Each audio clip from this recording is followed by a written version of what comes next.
Welcome back. It's time for What's Up and About for a Feel Good Friday here with a not so feel good story, but then again we'll try and see how to make it a bit digestible. But you guys saw that story over the socials about this 53-year-old lady in Mushin who almost got lynched by a mob because allegedly she touched the baby and the baby disappeared. That's all part of the story.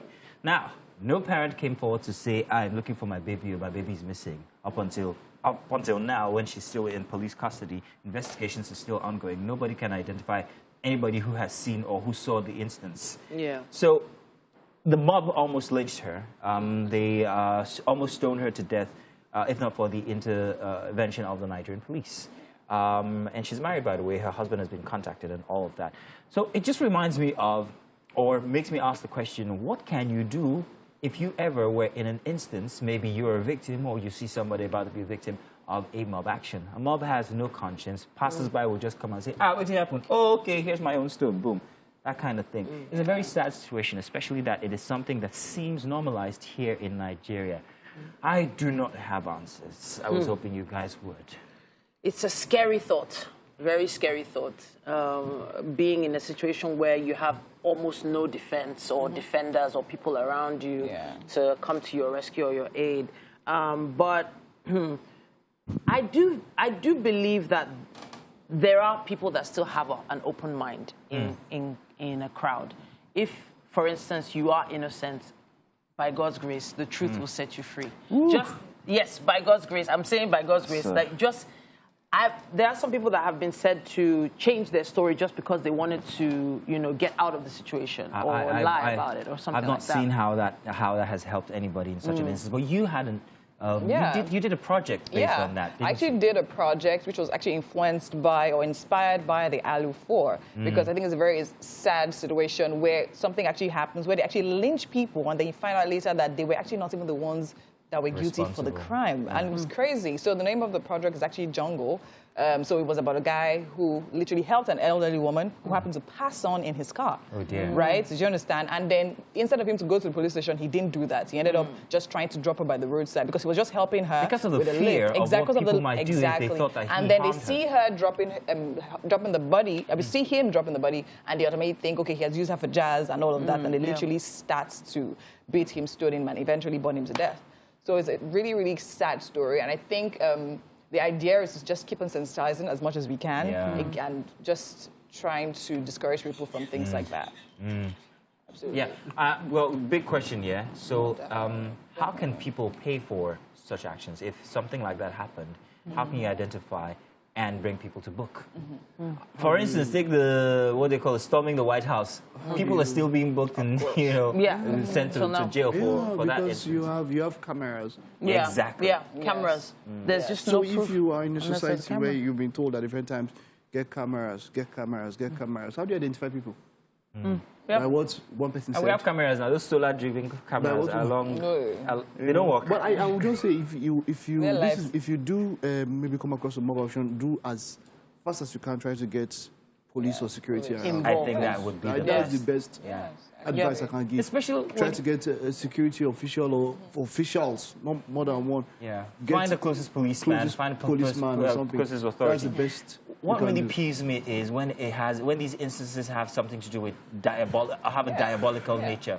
I personally do not believe in anything diabolical or metaphysical. When people talk about witches and witchcrafts and stuff like that, I want to see it happen. I have a very interesting instance. I was in Abuja with a friend in a cab. I've been there, done that. I was in a cab in Abuja with a friend in the back seat, and he got into an altercation with the cab driver. Now, it almost resulted into fisticuffs, and they bolted out of the car. But before the cab driver bolted out of the car, he reached into his pigeonhole and grabbed a ring. Now, one mind was like, Mazino, stop them from fighting. The other mind was like, what's going to happen? Really? I was hoping we were going to turn him into a goat or something like that. So I really wanted to see. That's how curious I am when it comes to these things. I want to see it happen, and then I'll be a believer. So there's an aunt of mine who actually was in a cab as well, and suddenly she just didn't know what she was doing anymore. Hypnotism.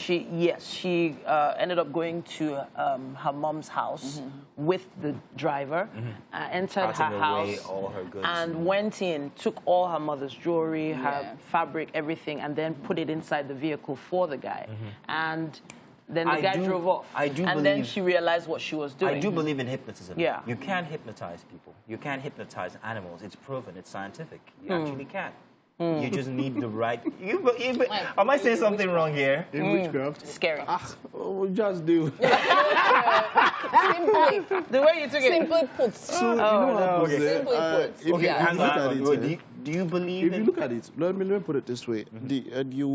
With a lot of things, I don't want to go into details, but we know that there is something, there are forces or there is something at control that is higher than what we see. We understand that. I mean, when you look at, if you've ever seen a picture of the world and you understand how the things come into place, how is it that the solar system is so arranged? Yeah, you might call the Big Bang, but it means that there's something that's greater than you. design. And the concept of yin and yang, look, for every principle, there's always balance. There is good, there is bad in you. There's light, there's darkness.